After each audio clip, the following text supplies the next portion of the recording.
આજે મહારાજા છત્રપતિ શિવાજી મહારાજની 395મી જન્મ જયંતિ અનેક જગ્યા પર ઉજવણીઓ કરવામાં આવી।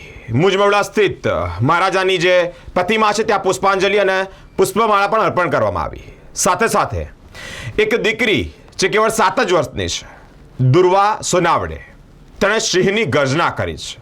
લગભગ છેલ્લા 5 થી 7 વર્ષથી આ દુર્વા સિંહની ગર્જના કરે છે। સ્થાનિક કાઉન્સિલરો પણ ઉપસ્થિત હતા। વડોદરા શહેરના પ્રથમ નાગરિક મેયર પિંકીબેન સોની પણ ત્યાં ઉપસ્થિત હતા। દુર્વા સોનાવડેની આ સિંહની ગર્જના સાંભળી અનેક લોકોનું તેણે દિલ જીત્યું છે।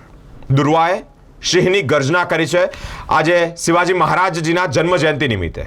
મિત્રો, સાંભળવા જેવી છે, કારણ કે અનેક લોકોને આ દુર્વાએ મંત્રમુગ્ધ કરી દીધા છે।